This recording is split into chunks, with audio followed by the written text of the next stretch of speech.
Welcome to the Israel Now Forum webinar series. I'm Maura Schreier-Fleming, Chairman of the Israel Now Forum Speakers Committee. The Israel Now Forum is scheduled for November the 16th in Plano, Texas. We want to thank our webinar partners, Southwest Jewish Congress and Texans For a Safe Israel. Today's webinar features Jonathan Jade Steinberg, Hillel President at the University of Texas at Dallas, known as UTD, and Representative Jewish On-Campus Student Union at UTD. Since October the 7th, Jewish students across the country have faced a wave of anti-Semitism unlike anything ever experienced before. Some students took action. One of them is today's guest, Jade Steinberg. Jade is a junior at the University of Texas at Dallas and is Hillel President. He is majoring in computer science and psychology. UTD has a small but active Jewish student community of around 25 people. On the other hand, the pro-Palestinian community numbers are in the thousands. Jade has worked with American Jewish Community, American Anti-Defamation League, Hillel, Chabad, Jewish on Campus, Stand With Us, and others to push for change. He's built coalitions, made headlines, and held institutions accountable. And he did it as a student. Today, we'll hear more about Jade's on-campus experience, the anti-Israel harassment, his work to fight anti-Semitism, and how we can advocate for the Jewish people. Please use the Q&A Zoom feature to submit your questions during the webinar. We'll have time at the end for questions. And now we'll hear from Jade Steinberg about fighting for Jews, how Jewish student leaders are spearheading the battle against anti-Semitism. Jade? Thank you so much, Mara, and thank you all for being here today. As Mara said, my name is Jade Steinberg. I'm a 19-year-old junior at UT Dallas and serve as the president of Hillel. In the months since October 7th, 2023, you've read or heard about encampments, anti-Semitic flyers, assaults, chants, and calling for intifada. Over 40% of Jewish students do not feel comfortable publicly identifying as Jewish. Today, I'm not here to catalog every horror that we have faced and every attack that we have endured. I'm here to show you how Jewish students across Texas and nationwide have organized, strategized, and built resilience, how we are taking on the fight against anti-Semitism, standing tall, proudly Jewish.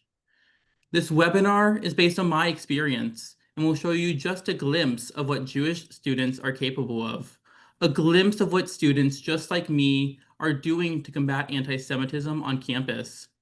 Fighting anti-Semitism is not limited to a select few. No matter who you are, where you come from, or where you are in life, there is a way for you to join your brothers and sisters in combating anti-Semitism. When the wave of hate hit campus, we could have retreated. Instead, we chose joy as our shield. After October 7th, our Hillel launched Chillel, our community building nights with Legos, board games, and lots of pizza. It was simple. We sat together and brick by brick strengthened our community, reminding ourselves that connection is our foundation. Every other Friday night, we blessed candles for Shabbat unapologetically in the student union. We passed around challah, shared laughter, and reminded the world we are here, we are Jewish, and we are proud. As Rabbi Lord Jonathan Sachs taught, the more you know who you are and what you want, the less you let things upset you. Our joy is not an escape. It is an act of defiance, of resilience.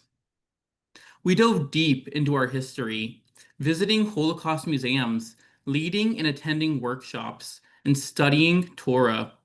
We embarked on a journey of self-discovery.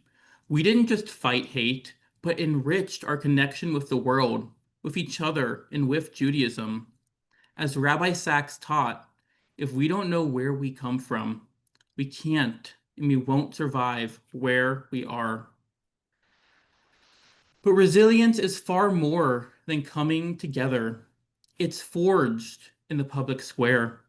I've stood in front of cameras telling stories of threats and of fears.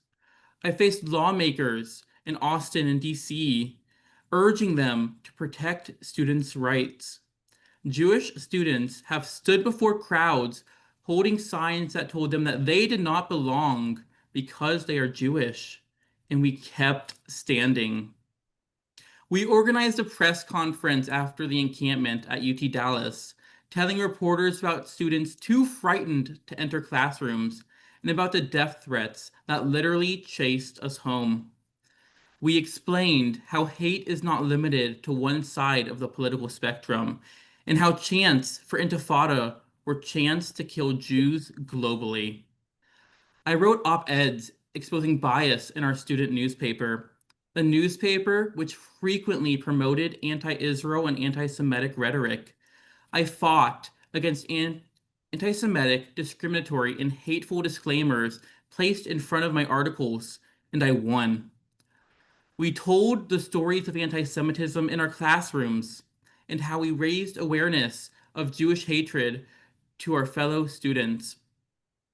We went to our temples and synagogues, educating our Jewish brothers and sisters about the hatred brewing on our campuses and on our streets.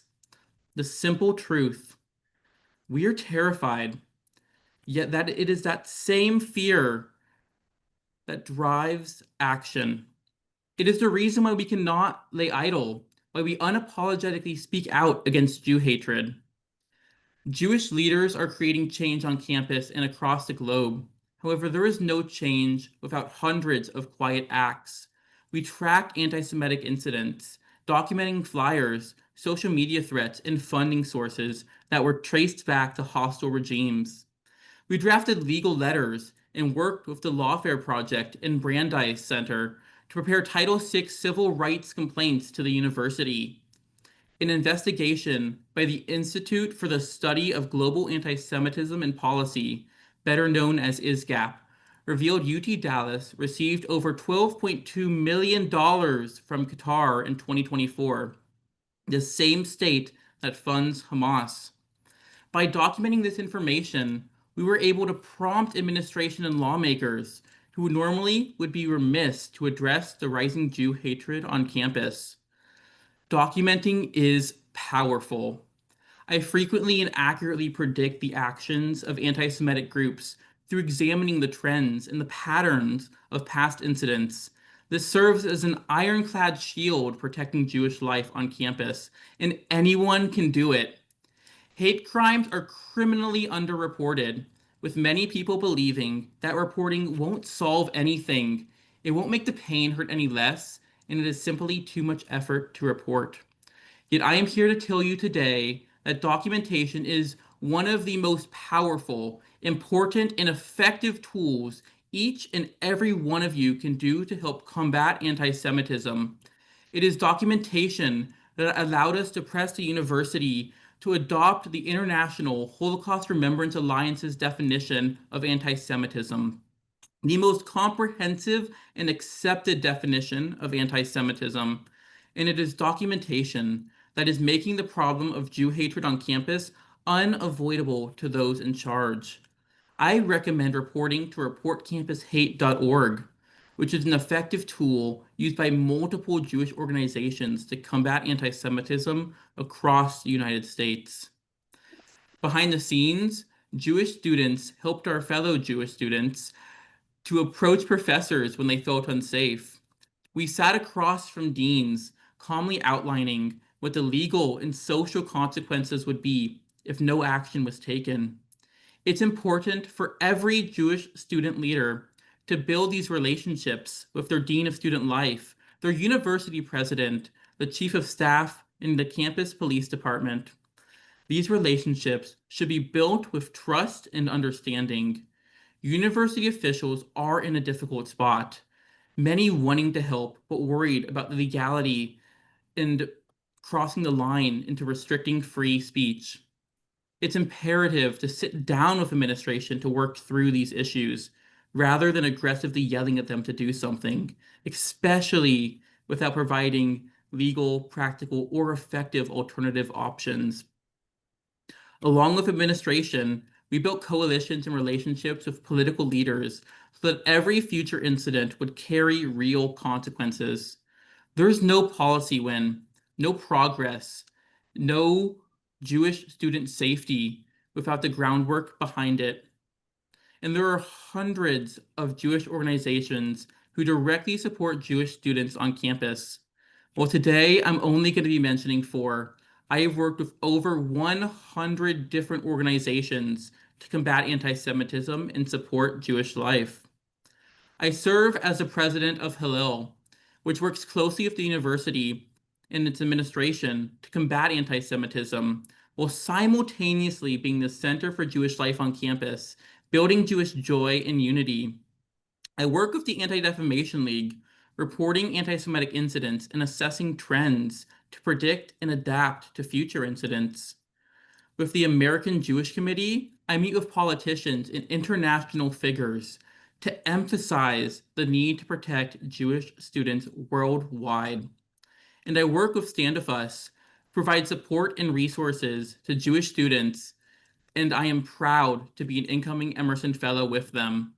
I encourage each and every one of you here today to go out and find organizations that support Jewish students and in turn support them. One thing I have learned since October 7th was that Jews, we are not alone. I have worked alongside Christian, Hindu, and Muslim groups to create an impenetrable wall of solidarity. With MJAC, the Muslim Jewish Advisory Council, we came together for a powerful interfaith Sukkot, showing that interfaith work isn't just possible, it's a necessity. With Hindu Yuva, we learned each other's histories and fought against the hatred of all students. And with our Christian allies, we reinforced the bridge of support, showing that when hatred arises, unity is our answer. Solidarity is not a buzzword, it's our survival strategy. When hatred comes for us, and it will, we need the entire campus, the entire community to stand with us against the darkness. For all those ready to join the fight, here's the real secret weapon. It's not laws, it's not speeches, it's love. I don't fight because I hate those spewing anti-Semitism. I fight because I love my community, my campus, Judaism, and Israel. I've sat with parents terrified to send their children to class. I've walked hand in hand with the dean of students into strategy meetings, not to yell, but to build trust. As my good friend Noah Fay so perfectly conveys, I am but one of many, many Jewish students who is filled with love. My sisters and brothers and I, your daughters, sons, nieces, nephews, and grandchildren, love each other. We love being Jewish and we love the state of Israel. So you've heard our stories. You've seen how Jewish students are responding with courage, strategy, and love. Now you may be asking, what can I do? The answer, so much. Some people think you need a title, a platform, or a perfect plan to make a difference. You don't. You just need to start. By building community before you need it, don't wait for your next crisis. Find your people now, your Jewish friends, your allies, your mentors. Because when anti-Semitism hits, and it will, it's too late to wonder who has your back. And they need to know that you have theirs. Speak early and speak often. I know it's scary, but your voice matters even when it trembles, especially when it trembles. Because when you speak up, you give permission for others to do the same. Courage is contagious and silence is expensive. Protect your joy, guard it like a treasure. Your Shabbat dinners, your Jewish humor, your Hebrew puns, your Israel memes, your music, your traditions. Don't let anyone take that away from you. That joy, that's resistance. That's resilience. That's power. Be strategic. Document what happens. Report anti-Semitic incidents, even the ones that feel too small to matter. They matter. The reports we filed, the emails we saved, the flyers we photographed. This is what led the university to this is what led to university investigations, Title VI actions, and policy change. One report might feel like a whisper. Hundreds of reports become thunder. Here is the most important thing. Be kind to one another and to yourselves. Don't let hatred steal your humanity. We have lost too much to already to let that go. I've seen what happens when students show up for one another, not out of obligation, but out of love. I've watched students take time to comfort a friend in crisis, or to check on someone who's hurting, or to bring that extra plate of food to the new freshman at Shabbat. These aren't small things. They're how we win. You don't have to do everything, but you do have to do something.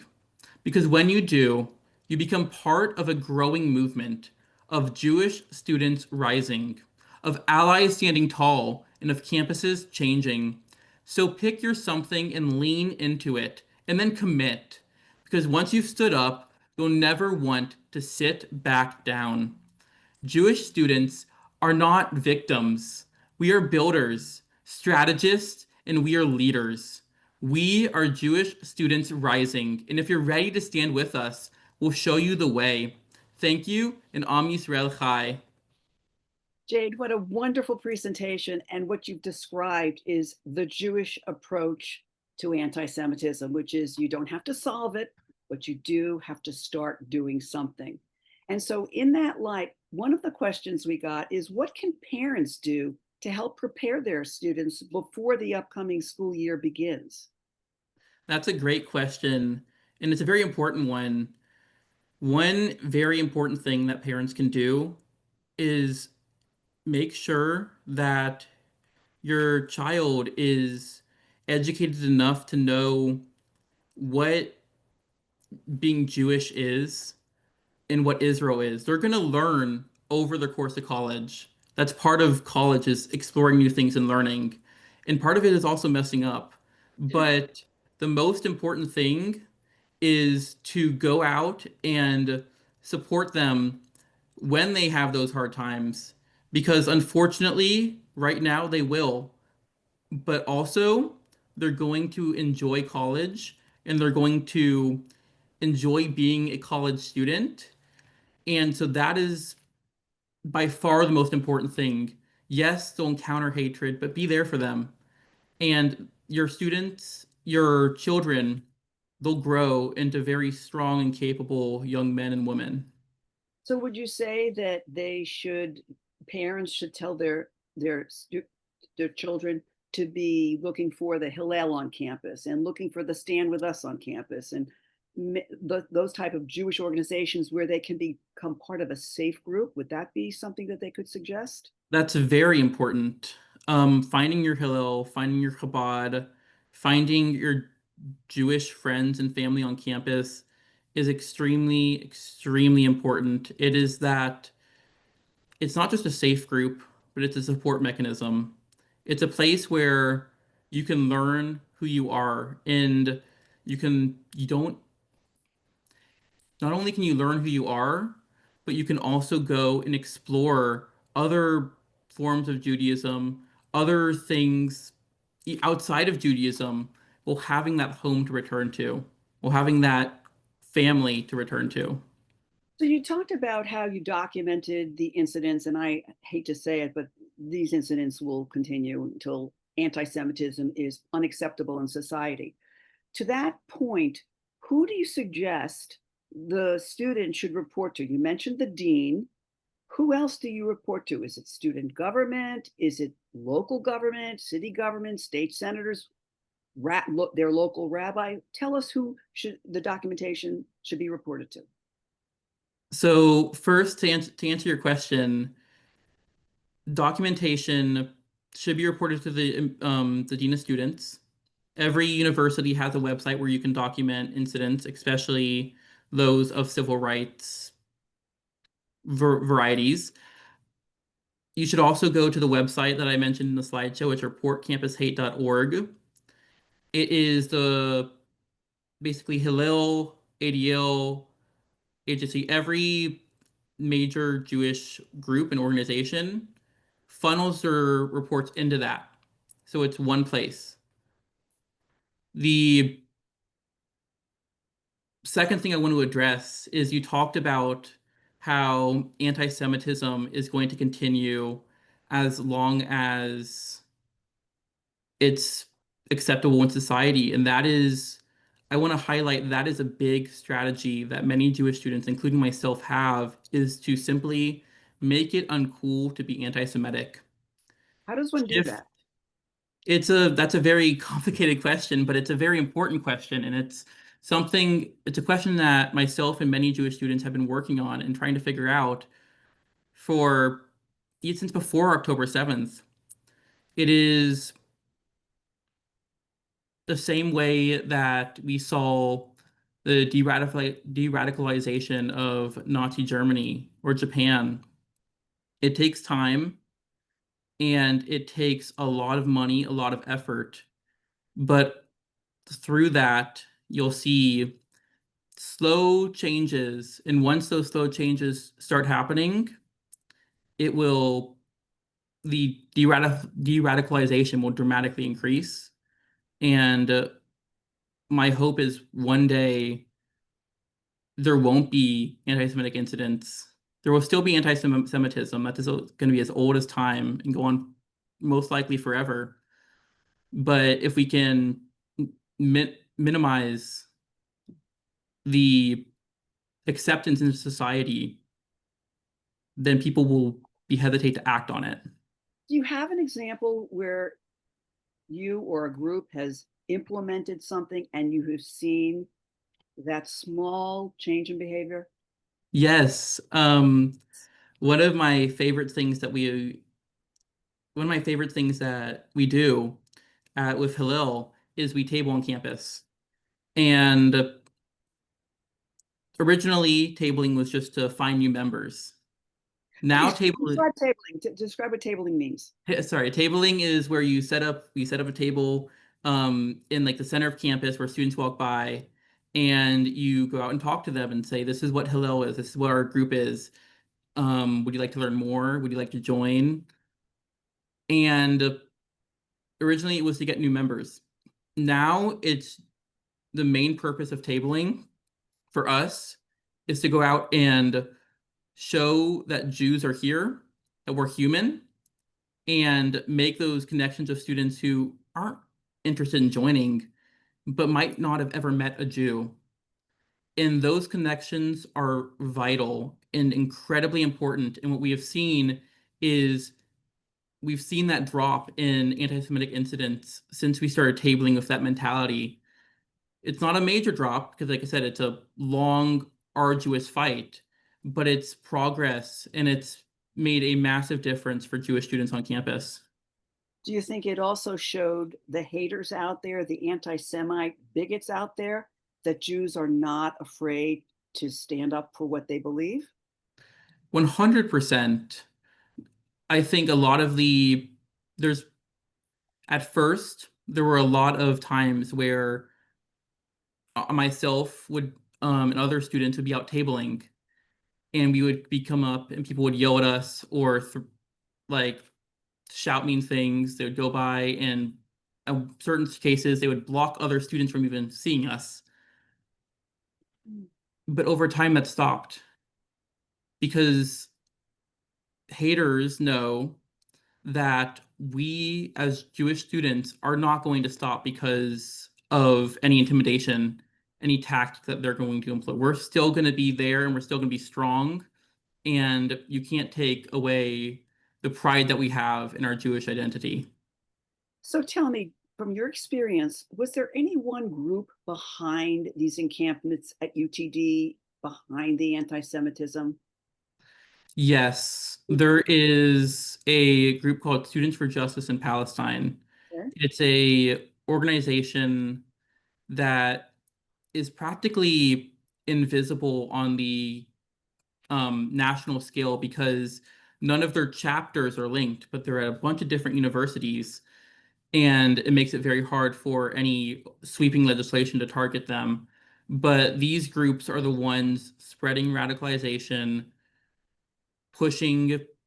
One of a key example I want to bring up is going into last year, right before the school year started, our SJP had a huge campaign to stop the normalization of any Jewish or Muslim groups that were talking to Jews to find peace.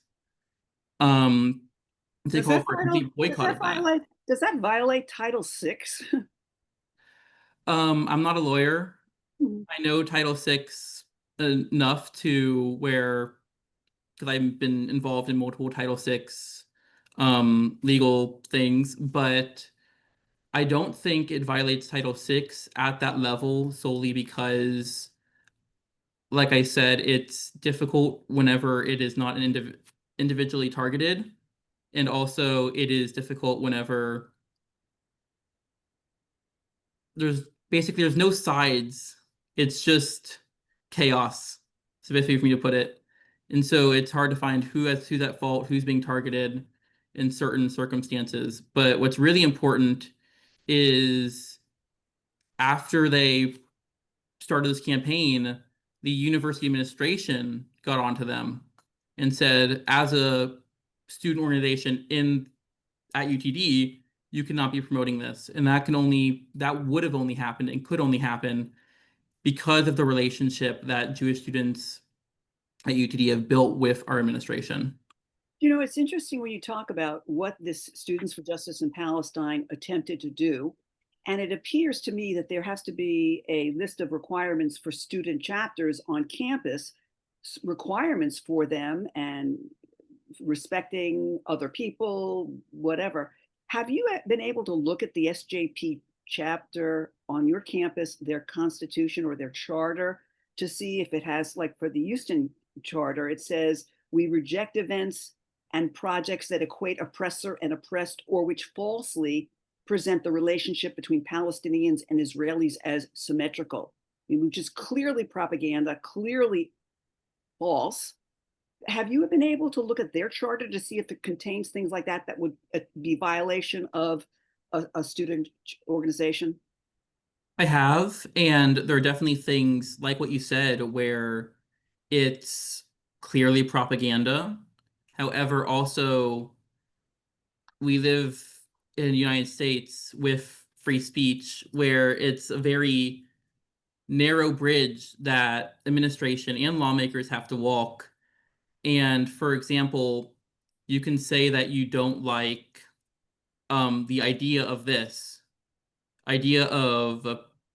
Jews and Palestinians getting together. That's a political opinion. If you say you don't like Jews, that's a Title VI violation. And so I believe that there is everything that SJP puts out is very carefully worded. We know that they have assistance by multiple legal teams to help them with that. I'd bet my money on a Jewish attorney to find how they've overstepped their boundaries in Title VI language, by the way. But let me ask you, so what is the status of Title VI at UTD? Any sort of violations and actions on the administration? There have been some actions and some violations. Like what? Unfortunately, well, I'll start by saying the easiest one to point to is a disclaimer that was in the slideshow where I had written an op-ed and it was my case was it was double standard against a Jew. They'd never put any disclaimer like it on any other article. And in the disclaimer, they basically said, this is fake news, you should not believe this. Even tried to provide counterpoints to the content in my opinion piece. And so the editor-in-chief was found guilty of harassment, and that fell under Title VI. Yep. And so we've had incidents like that. The problem is the action by the university, like the the editor-in-chief was reprimanded and made to take like a class on not being anti-Semitic, not being hateful. That's something. That's a It great is something, and something. it's progress. It's very much progress. So what do you think are the next steps for you fighting anti-Semitism on campus? The next steps for me, I mentioned how my goal along with other students is to make anti-Semitism uncool. That's number one.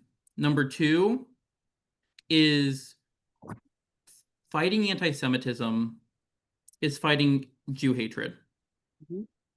the hatred of Jews. One of the best ways to do that is to delve deeper into Judaism, promote and enhance Jewish joy within your community. And for me, that means never letting my fellow Jewish brothers and sisters forget this is what we're fighting for. We're fighting because we're Jewish and we love being Jewish. We're not fighting, I mentioned this earlier, we're not fighting because we hate the other side. We don't. We're fighting because we love who we are. Unlike the other side that Yes. wants to kill you. So, well, you have your work cut out for you. Jade, thank you for this very eye-opening presentation and all you do to fight anti-Semitism and your courage to do so. And that must be mentioned. So thank you all for attending. We look forward to seeing you again at our next webinar on Wednesday, August the 6th at 12 noon Central with Cheryl Dorchinsky, who is the founder and executive director of the Atlanta Israel Coalition. And she'll be speaking on taking action for Israel. And we hope to see you in Plano, Texas on November the 16th for the all-day Israel Now Forum, where you can hear more from experts on Israel today. The website is israelnowforum.org. Bye for now.